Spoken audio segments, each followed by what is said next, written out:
اس دین کی ایک بہت بڑی خوبصورتی یہ ہے، اس دین کا ایک بہت جامع پیغام یہ ہے کہ ہم اللہ کے نبی صلی اللہ علیہ وسلم سے محبت کریں،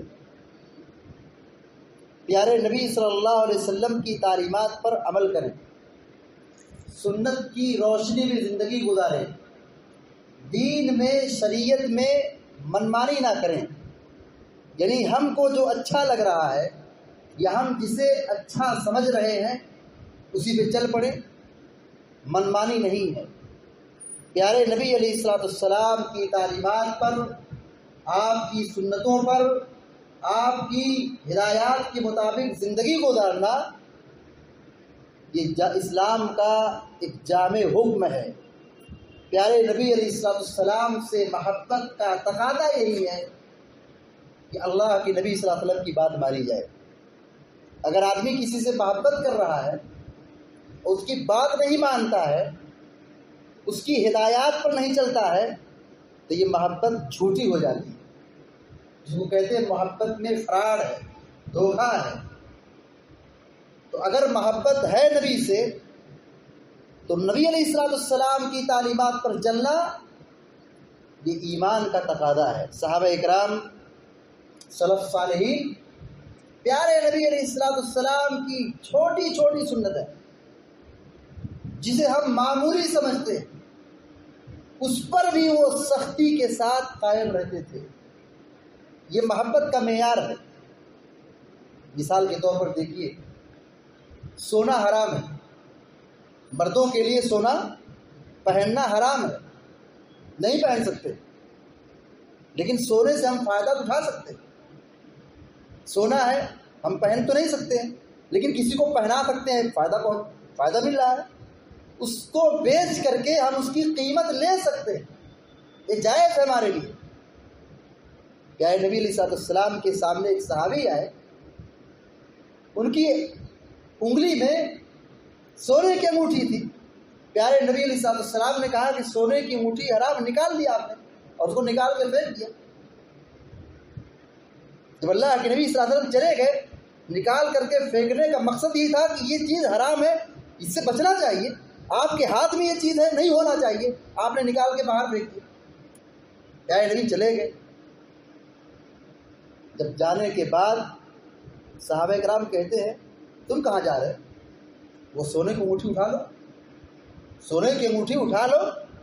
کہا کہ نہیں، جس چیز کو اللہ کے نبی صلی اللہ علیہ وسلم نے میرے ہاتھ سے نکال کے پھینک دیا ہے میں اسے نہیں لے سکتا، جبکہ ان کے لینا جائز تھا، اس سے فائدہ اٹھانا جائز تھا، لیکن محبت کا اعلیٰ معیار یہ ہے کہ اس چیز سے ہم بچیں جس چیز کو اللہ کے رسول نے چھوڑ دیا۔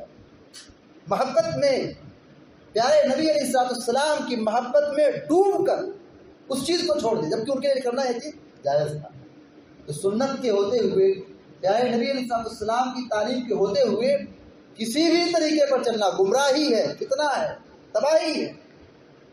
اللہ رب العالمین نے قرآن کریم کے اندر بہت ساری آیتوں میں اس بات کا حکم دیا ہے کہ ہم سنت کی پیروی کریں، رسول اللہ صلی اللہ علیہ وسلم کی پیروی کریں۔ امام احمد بن حنبل رحمہ اللہ کہتے ہیں کہ قرآن کریم میں 33 مقام پر یہ حکم ہے، ایک نہیں، دو نہیں، 4 اور 5 اور 10 15 نہیں، 33 مقام پر اللہ تبارک و تعالی نے یہی کہا ہے رسول کی پیروی کرو، رسول کی اطاعت کرو، رسول نے جو کہا اس پر عمل کرو۔ 33 مقام پر اللہ رب العالمین نے قرآن کریم میں یہ حکم دیا ہے، یہ اللہ کا حکم ہے کہ رسول کی پیروی کرو، سنت کی پیروی کرو، رسول نے جو دیا ہے، کیا ہے، کہا ہے اس پر چلو۔ امام ابو حنیفہ رحمۃ اللہ علیہ اور دیگر ائمہ نے یہی نصیحت فرمائی، اذا صح الحدیث فهو مذهبی۔ سنت کی اہمیت دیکھیے، حدیث کا مقام دیکھیے، پیارے نبی علیہ السلام کا حکم دیکھیے، کہا جب حدیث صحیح ہو وہی میرا مسلک ہے، وہی میرا مذہب ہے۔ یعنی کیا مطلب ہے؟ اگر میں نے کہیں کوئی ایسی بات کہی، حدیث کا علم میرے پاس نہیں تھا، میں نے کہہ دیا، بتا دیا، مجھے حدیث کا علم نہیں تھا، مجھ کو حدیث نہیں پہنچی تھی، لیکن اگر تمہیں حدیث پہنچ جائے حدیث کو اختیار کرنا۔ پوچھنے والوں نے پوچھا کہ اگر آپ کا فتویٰ اور آپ کا حکم حدیث کے اور قرآن کے خلاف ہے تو کیا کیا جائے؟ کہا میری بات کو دیوار پر مار دو اور سنت کی پیروی کرو، رسول کی تعلیم پر عمل کرو۔ صحابہ کرام پیارے نبی علیہ السلام کی سنت پر، آپ کی تعلیمات پر نشاور رہتے تھے، جان کی قربانی دینے کے لیے تیار ہو جایا کرتے تھے۔ عمل کی بات بہت دور کی بات ہے۔ عبداللہ بن مسعود رضی اللہ تعالیٰ عنہ کی سیرت میں آتا ہے کہ پیارے نبی علیہ السلام خطبہ دے رہے تھے، دوران خطبہ آپ نے کسی سے کہا بیٹھ جاؤ۔ عبداللہ بن مسعود رضی اللہ تعالیٰ عنہ اس وقت مسجد میں داخل ہو رہے تھے، ایک پاؤں مسجد کے اندر تھا اور ایک پاؤں مسجد کے باہر تھا، بیچ دروازے پر کھڑے تھے۔ نبی علیہ السلام کی بات پہنچی، فوراً اسی جگہ کھڑے ہو گئے۔ پیارے نبی نے کہا کہ میں نے تم کو نہیں کہا تھا، میں نے ان کو کہا تھا، کہا کہ میں نے آپ کا حکم سنا، میں اس پر عمل کرنے لگا۔ پیارے نبی علیہ السلام جوتا پہن کر کے نماز پڑھا رہے تھے اور آپ کی جوتی میں گندگی لگی ہوئی تھی۔ جبریل امین آ کر یہ پیغام دیے کہ آپ اپنی جوتی کو نکال دیجیے۔ پیارے نبی علیہ السلام نے نماز کی حالت میں اپنی جوتی پاؤں سے نکال کر کے الگ کر دیا۔ صحابہ اکرام نے نماز کی حالت میں نبی کو دیکھا کہ پیارے نبی صلی اللہ علیہ وسلم اپنی جوتی کو نکال رہے ہیں۔ صحابہ اکرام نے نماز ہی کی حالت میں جوتیوں کو نکالنا شروع کر دیا۔ پوچھا کہ تم نے کیوں نکالا تھا؟ میرا معاملہ تو یہ تھا کہ میری جوتی میں گندگی لگی ہوئی تھی۔ صحابہ اکرام نے یہ کہا کہ ہم نے آپ کو نکالتے ہوئے دیکھا، ہم نے بھی آپ کی نکالتے ہوئے دیکھ کر کے اس کو نکال دیا۔ عمر فاروق رضی اللہ تعالیٰ عنہ حجر اسود کو بوسہ دے رہے ہیں اور یہ کہہ رہے ہیں کہ تو پتھر ہے، نفع و نقصان کا مالک نہیں ہے، تو اس سے ہمارا کوئی فائدہ نہیں ہے۔ ہم نے نبی علیہ السلام کو دیکھا ہے کہ تجھ کو بوسہ دے رہے تھے، میں تجھ کو بوسہ دے رہا ہوں۔ اگر اللہ کے نبی صلی اللہ علیہ وسلم یہ کام نہ کیے ہوتے، تجھ کو بوسہ نہ دیا ہوتے، میں تم کو بوسہ نہیں دیتا۔ بوسہ کیوں دے رہے تھے، چوم کیوں رہے تھے؟ کیونکہ اللہ کے نبی نے چوما تھا۔ اگر رسول نے نہیں چوما ہوتا تو میں بھی چھوڑ دیتا۔ یہ سنت ہے۔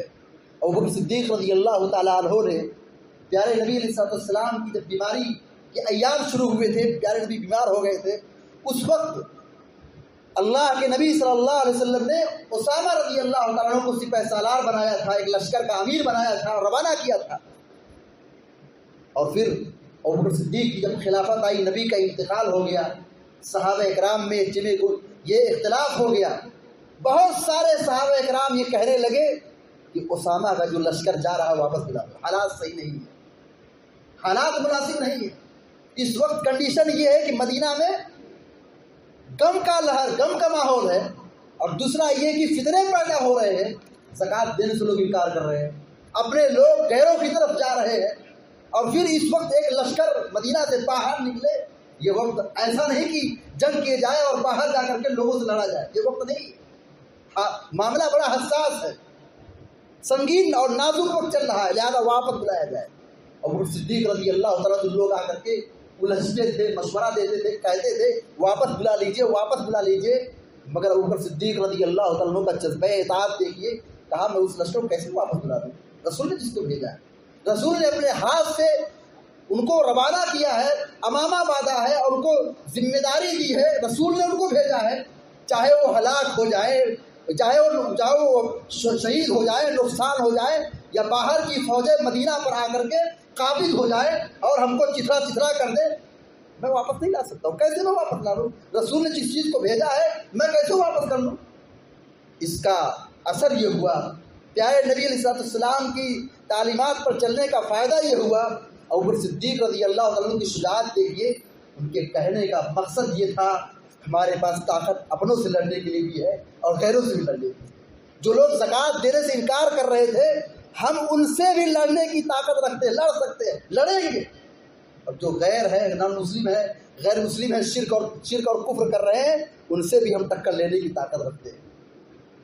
کہا جس لشکر کو اللہ کے نبی نے بھیجا ہے، ابوبکر اس لشکر کو واپس نہیں لا سکتا۔ یہ محبتی رسول ہے، یہ اطاعتی رسول ہے۔ عبداللہ بن عمر رضی اللہ تعالیٰ عنہ مشہور صحابی ہے۔ مسجد میں آنا عورتوں کے لیے جائز ہے، نماز پڑھ سکتی ہیں، خطبہ سن سکتی ہیں، درس سن سکتی ہے، با جماعت نماز ادا کر سکتی ہیں، واضح سی حدیث ہے۔ پیارے نبی علیہ السلام نے کہا تم اپنی خواتین کو مسجد جانے سے اللہ کے گھر سے نہ روکو. حدیث ہے. عبداللہ بن عمر رضی اللہ تعالیٰ عنہ کے بیٹے کہتے ہیں کہ میں منع کروں گا, اور عبداللہ بن عمر یہ حدیث کے راوی ہیں. ان کے بیٹے کہتے ہیں کہ مسجد میں خواتین کو نہیں آنا چاہیے, میں منع کروں گا اپنی خواتین کو. عبداللہ بن عمر رضی اللہ تعالیٰ عنہ نے اپنے بیٹے کو اتنا برا بھلا کیا, گالی دی, کہا ویسی گالی کبھی سنی نہیں گئی. پیارے نبی علیہ السلام کی حدیث کا اور آپ کی سنت کا یہ احترام ہے. کہا تم منع کرتے ہو, رسول نے اجازت دی ہے, رسول نے کہا کہ مت روکو, تم روک رہے ہو, تمہاری اتنی جرات ہے, اپنی زبان سے گالی دی, برا بھلا کہا.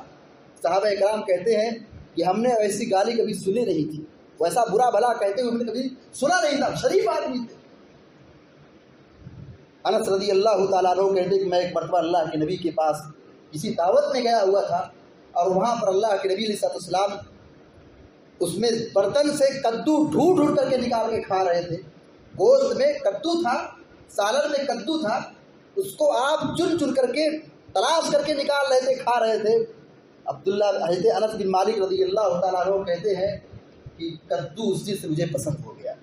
بھائی کدو کھانا کوئی فرض اور سنت تو ہے نہیں, ضروری تو ہے نہیں, لیکن اس چیز کو انہوں نے اختیار کیوں کیا, اس کھانے کو پسند کیوں کیا؟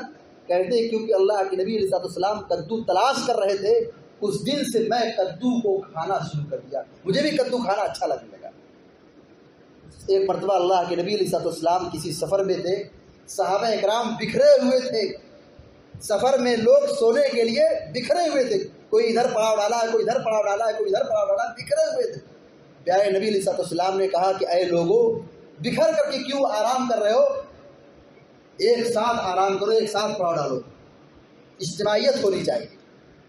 اس تعلیم کے بعد صحابہ اکرام ایسے ایک جگہ پڑاؤ ڈالتے تھے. ایسا نہیں کہ 10 لوگ ادھر ہے, 5 لوگ ادھر ہے, پارٹی بنا کر کے 5 لوگ ادھر ہے, 6 لوگ ادھر ہے, 10 لوگ ادھر ہے, ایسا نہیں. منع کیا, کہا اکٹھا رہو, اجتماعیت.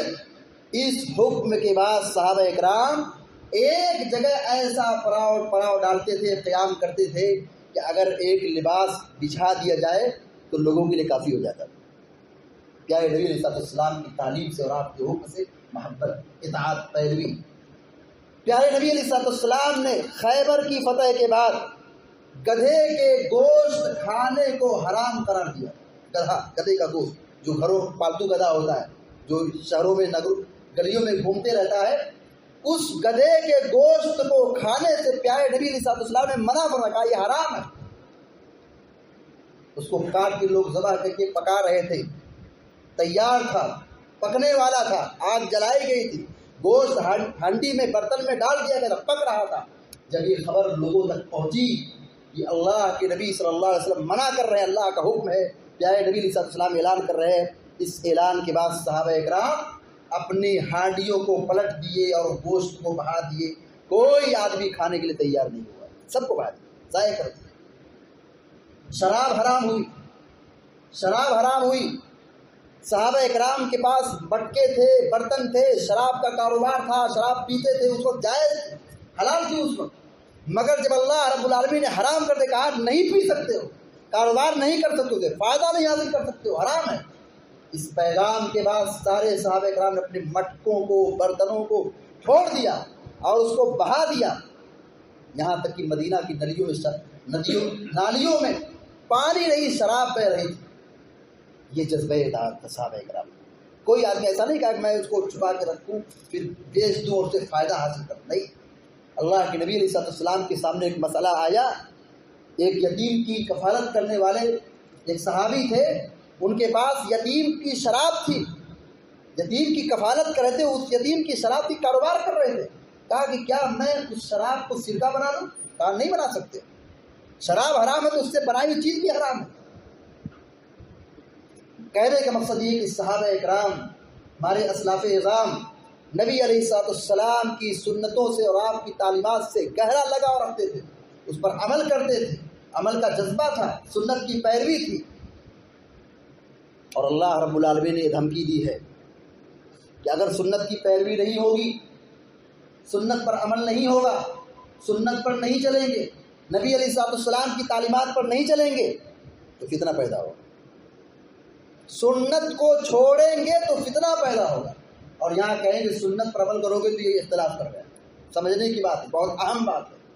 فَلْيَحْذَرِ الَّذِينَ يُخَالِفُونَ عَنْ أَمْرِهِ أَن تُصِيبَهُمْ فِتْنَةٌ أَوْ يُصِيبَهُمْ عَذَابٌ أَلِيمٌ۔ ڈرنا چاہیے ایسے لوگوں سے جو نبی علیہ الصلوۃ والسلام کی تعلیمات سے روگردانی کرتے ہیں، سنت کی مخالفت کرتے ہیں، شریعت کے خلاف چلتے ہیں۔ کس بات سے ڈرنا چاہیے؟ کہیں فتنے میں مبتلا نہ ہو جائیں، کہیں دردناک عذاب اور بھیانک عذاب کے شکار نہ ہو جائے، ایسے لوگوں کو ڈرنا چاہیے۔ سنت کی مخالفت، سنت سے ہٹ کر کے عمل کرنا بہت بڑا فتنہ ہے۔ سنت پر چلنا یہ رحمت ہے، یہ اتحاد اور اتفاق کی دعوت ہے۔ سنت اور شریعت پر لوگ جمع ہو سکتے ہیں لیکن بدعت پر لوگ کبھی اتفاق نہیں کر سکتے۔ جو الذلۃ والصغار علی من خالف امری، سنت کی مخالفت، سنت سے ہٹ کر کے عمل کرنا، نبی علیہ الصلوۃ والسلام کی پیروی نہ کرنا، یہ ایک بہت بڑی ذلت و رسوائی اور عذاب کا ذریعہ ہے۔ آج مسلمانوں کی تباہی اور بربادی کی جو بنیادی وجوہات ہیں، جو اس کے اسباب ہیں، ایک سبب اہم یہ ہے کہ لوگ سنت پر عمل کم کرتے ہیں یا سنت کا انکار کرتے ہیں، سنت کی مخالفت کرتے ہیں، سنت جانتے ہی نہیں، سنت ہے کیا، نبی کی تعلیم ہے کیا، نہیں جانتے۔ پیارے نبی علیہ الصلوۃ والسلام نے فرمایا، 1400 سال پہلے فرمایا تھا، جو الذلۃ والصغار علی من خالف امری، کہ ایسی قوم کے لیے تباہی مقدر ہے، ذلت و رسوائی مقدر ہے جو میری شریعت کی اور میری تعلیم اور میری سنت کی مخالفت کرے۔ جو الذلۃ والصغار علی من خالف امری، سنت پر چلیں گے بھلائی پر قائم رہیں گے، سنت پر رہیں گے عزت ملے گی، نبی علیہ الصلوۃ والسلام کی تعلیم پر عمل کریں گے، اللہ تبارک تعالیٰ غلبہ عطا کرے گا، عزت و سرخروئی عطا کرے گا، دنیا میں بھی عزت ہوگی اور آخرت میں بھی عزت ہوگی۔ لیکن سنت کی اگر خلاف ورزی ہوئی، سنت کی مخالفت ہوئی، پیارے نبی علیہ الصلوۃ والسلام کے بتائے ہوئے راستے پر نہیں چلے تو پھر فتنے کے دروازے کھلیں گے اور آدمی ہدایت پر نہیں رہے گا۔ آئیے دیکھتے ہیں کہ سنت پر چلنے کے کیا فائدے ہیں۔ سنت پر ہم چلیں، سنت کی پیروی کریں، پیارے نبی علیہ الصلوۃ والسلام کے بتائے ہوئے طریقے پر چلیں، اس سے ہم کو ملے گا کیا؟ نمبر 1، اللہ رب العالمین کی اطاعت ہو۔ نبی علیہ الصلوۃ والسلام کی پیروی کرنے سے اللہ کی اطاعت ہم سے ہو رہی ہے۔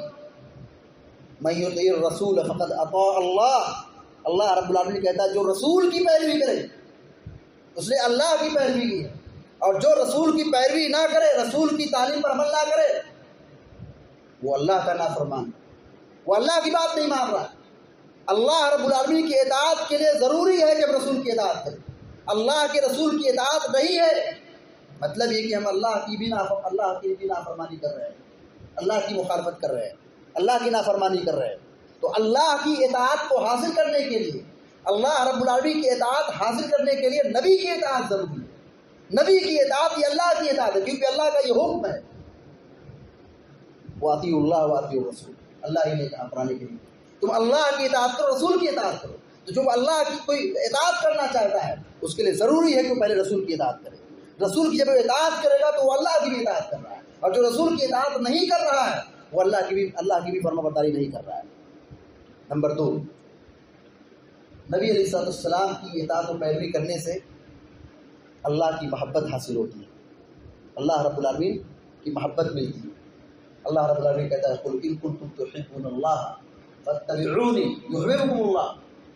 اے نبی آپ کہہ دیجئے لوگوں سے کہ اگر تم اللہ سے محبت کرنا چاہتے ہو، تم اللہ رب العالمین کا محبوب بندہ بننا چاہتے ہو، فَاتَّبِعُونِي، تو تم پہلے میری اتباع کرو، میری سنت پر چلو۔ اللہ رب العالمین کیا کہہ رہا ہے کہ اے نبی آپ کہہ دیجئے اگر تم اللہ کی محبت چاہتے ہو، اللہ کی رضا چاہتے ہو، اللہ سے محبت کرنا چاہتے ہو، فَاتَّبِعُونِي، پہلے میری اطاعت کرو، میری پیروی کرو۔ اللہ کی محبت پانے کے لیے رسول کی پیروی ضروری ہے، شرط ہے۔ یحببکم اللہ، اللہ تم سے محبت کرے گا۔ اللہ کس سے محبت کرے گا؟ جو رسول کی تعلیم پر عمل کرے گا، رسول کی تعلیم پر عمل کرے گا، رسول کی پیروی کرے گا۔ یحببکم اللہ، اللہ تم سے محبت کرے گا۔ یہ فائدہ ہے ہدایت کا۔ اطاعت کا ایک فائدہ یہ ہے کہ اللہ کی رحمت ملتی ہے، رحمت۔ وَأَطِيعُوا اللَّهَ وَالرَّسُولَ لَعَلَّكُمْ تُرْحَمُونَ، تم اللہ رب العالمین کہتا تم اللہ کی اور رسول کی پیروی کرو، اللہ کی پیروی کرو، رسول کی پیروی کرو، لعلکم ترحمون، تاکہ تم پر رحم کیا جائے۔ رحمت الہی کو پانے کے لیے یہ شرط ہے کہ ہم رسول کی پیروی کریں۔ چوتھا فائدہ یہ ہے کہ رسول کی اطاعت و پیروی کرنے سے آدمی گمراہی سے محفوظ ہوتا ہے، گمراہی سے محفوظ ہوتا ہے۔ اطاعت رسول یہ ہدایت کی ضمانت ہے، رسول کی پیروی یہ ہدایت کی ضمانت ہے، گارنٹی ہے۔ کیا نبی علیہ السلام نے ایک لکیر کھینچی اور اس کی لکیر کی دائیں اور بائیں دو لکیریں کھینچی، اور کیا کہا یہ جو سیدھی لکیر آپ دیکھ رہے ہیں یہ صراط مستقیم ہے، یہ اللہ کا راستہ ہے، یہ سیدھا راستہ ہے۔ اس کے دائیں اور بائیں کچھ لکیریں کھینچی، دو لکیریں، اور کیا کہا یہ شیطان کا راستہ جہنم کی طرف لے جا رہا ہے۔ کہا صراط مستقیم سیدھا ہے، بالکل جنت کی طرف لے جا رہی ہے، اللہ کا راستہ ہے۔ اس کے جو دائیں اور بائیں راستے ہیں کیسے راستے ہیں؟ یہ شیطان کے راستے جہنم کی طرف لے جانے والے۔ وَأَنَّ هَذَا صِرَاطِي مُسْتَقِيمًا وَأَنَّ هَذَا صِرَاطِي مُسْتَقِيمًا، اللہ تبارک و تعالیٰ کہتا ہے یہ میرا سیدھا راستہ ہے، فَاتَّبِعُوهُ، اسی کی پیروی کرو، فَاتَّبِعُوهُ، اسی کی پیروی کرو، وَلَا تَتَّبِعُوا السُّبُلَ، ان پگڈنڈیوں کے اور ان راستوں کی پیروی نہ کرو، فَتَفَرَّقَ بِكُمْ عَنْ سَبِيلِهِ، یہ تم کو سیدھے راستے سے بھٹکا دیں گے۔ پیارے نبی علیہ السلام کی تعلیم پر چلنا یہ ہدایت کی گارنٹی ہے، ضمانت ہے، اور اگر پیارے نبی علیہ السلام کی تعلیم پر عمل نہیں کریں گے یہ گمراہی کی گارنٹی ہے۔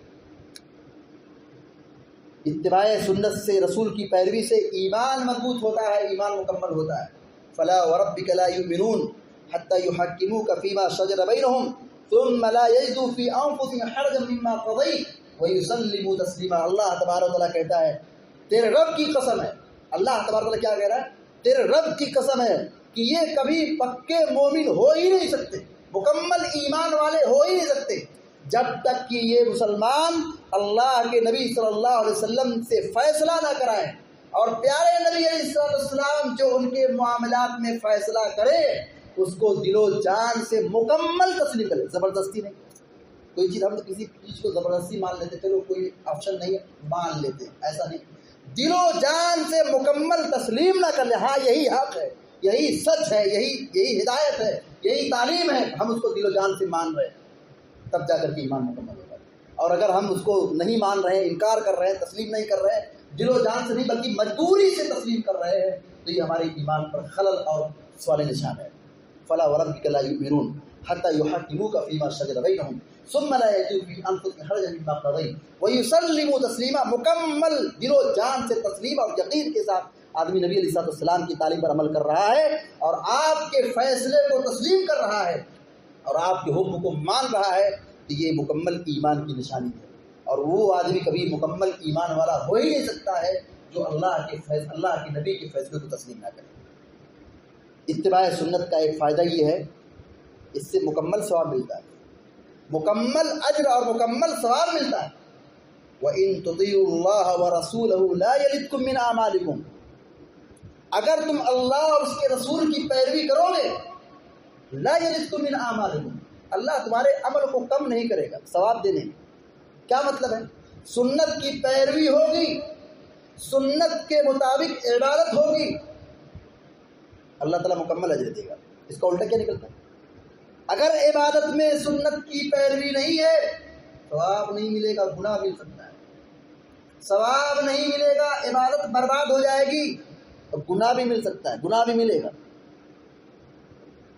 مثال کے طور پر آپ دیکھیے عید الاضحیٰ کا وقت قریب آ رہا ہے، ایک صحابی تھے، انہوں نے قربانی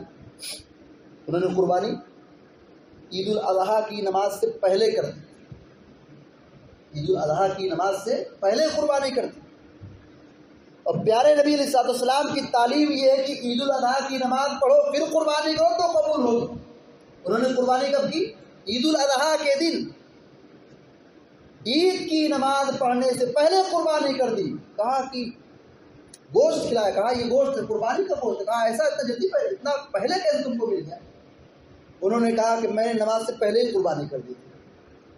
عید الاضحیٰ کی نماز پڑھنے سے پہلے ہی قربانی کر دی. پیارے نبی علیہ السلام نے کہا یہ بکری کا گوشت ہے، قربانی کا گوشت نہیں، اور کہا کہ پھر دوبارہ قربانی کرو. مطلب کیا ہے؟ عبادت میں نبی علیہ السلام کی تعلیم اور سنت کی پیروی کرنا بہت ضروری ہے. اگر اس پر ہم چلیں گے تو ہماری عبادت قبول ہوگی اور اللہ تبارک و تعالیٰ پورا اجر و ثواب دے گا. اور سنت کی پیروی نہیں ہوگی، ثواب نہیں ملے گا. ایک صحابی آیا اور انہوں نے مسجد نبوی میں 2 رکعت نماز پڑھی اور آ کر کے نبی سے سلام کیا. 2 رکعت نماز پڑھی پھر آ کے نبی سے سلام کیا. مطلب کیا ہے؟ پہلے مسجد کا حق ادا کیا جائے، اللہ کا حق ادا کیا. 2 رکعت نماز پڑھی، بعد میں لوگوں سے ملاقات کی. بہرحال انہوں نے 2 رکعت نماز پڑھی اور پھر نبی کے پاس آئے اور سلام کیا. اور آپ نے کیا جواب دیا؟ کہا جاؤ پھر سے 2 رکعت نماز پڑھی. تم نے نماز نہیں پڑھی. نماز پڑھ کر کے آئے تو کہا تم نے نماز نہیں پڑھی.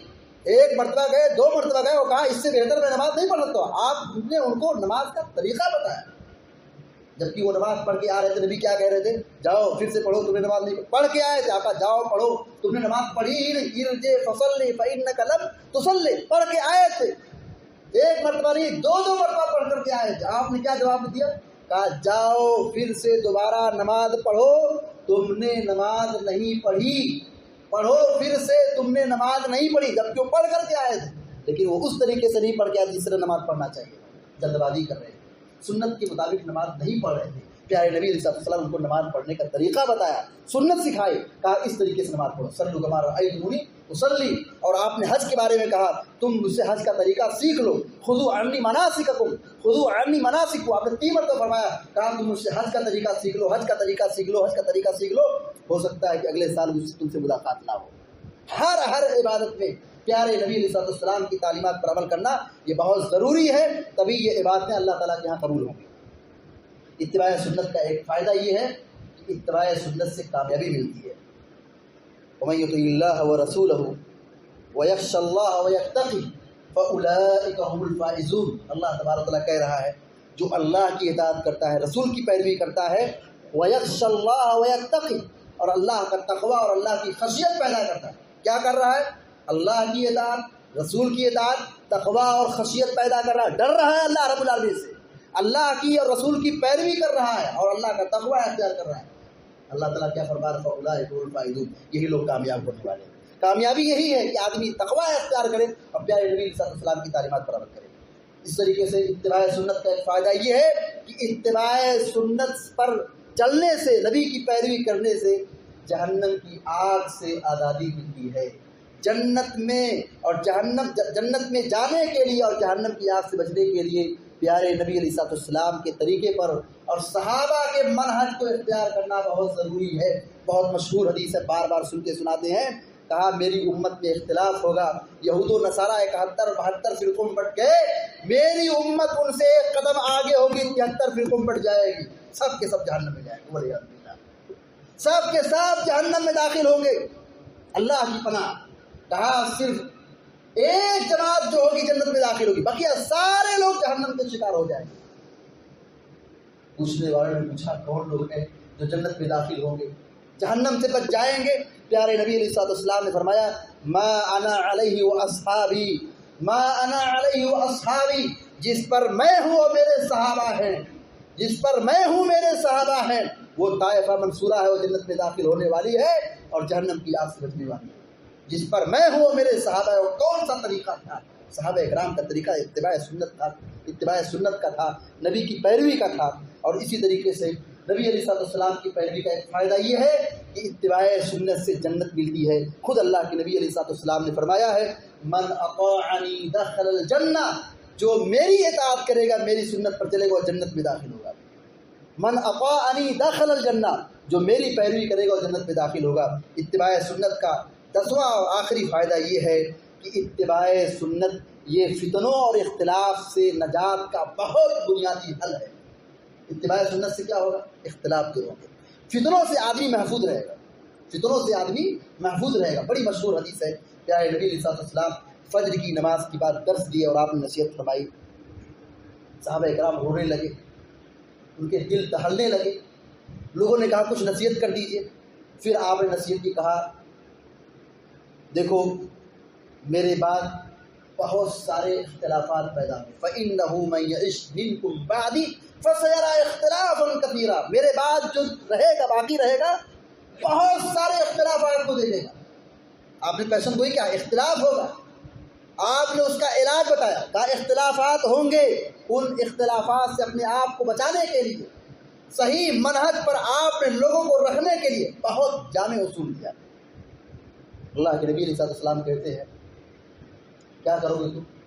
فَعَلَيْكُمْ بِسُنَّتِي وَسُنَّتِ الْخُلَفَاءِ الرَّاشِدِينَ الْمَهْدِيِّينَ تَمَسَّكُوا بِهَا وَعَضُّوا عَلَيْهَا بِالنَّوَاجِذِ.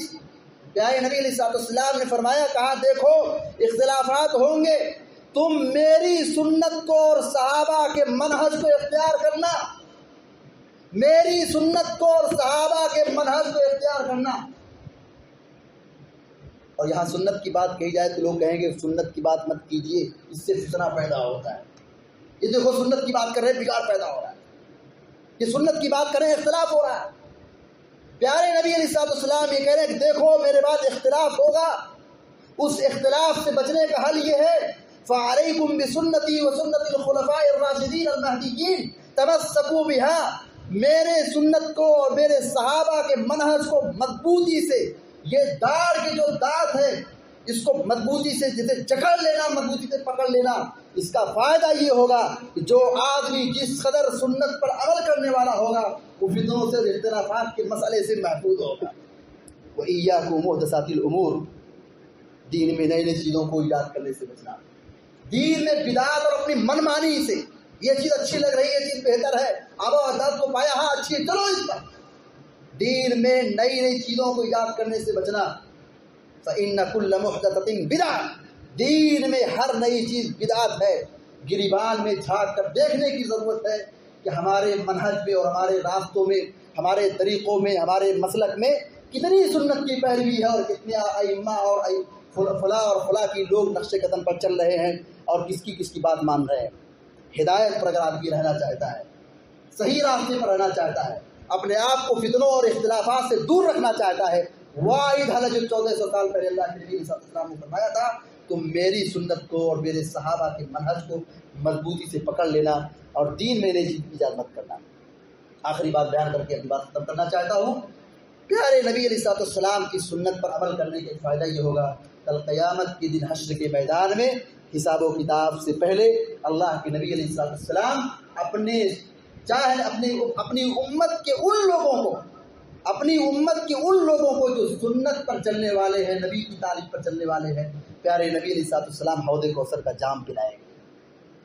حوض کوثر کا جام نصیب ہوگا ان لوگوں کو جو پیارے نبی علیہ السلام کی تعلیم پر عمل کرنے والے ہیں. سنت پر چلنا یہ کوئی آسان کام نہیں ہے. بہت سارے لوگوں سے مقابلہ کرنا پڑتا ہے، بہت سارے مسائل اور چیلنجز آتے ہیں، بہت کچھ سننا پڑتا ہے، سہنا پڑتا ہے، تکلیف برداشت کرنا پڑتا ہے.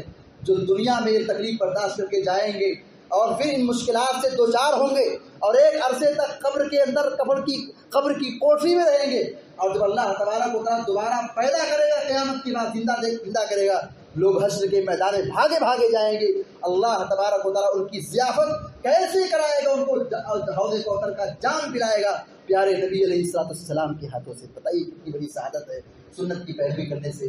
دعا ہے رب العالمین سے کہ اللہ تبارک و تعالیٰ ہم کو، آپ کو، سارے مسلمانوں کو صحیح منہج کو اختیار کرنے اور پیارے نبی علیہ السلام کی تعلیم پر عمل کرنے کی توفیق عطا فرمائے، اور ہمیں جو بیمار اللہ تعالیٰ کو شفاء کاملہ عطا فرمائے، اور جو پریشان اللہ تعالیٰ کی پریشانی کو دور فرمائے، اور جو مقروض ہے اللہ تعالیٰ ان کے قرض کی ادائیگی کا راستہ آسان فرما دے.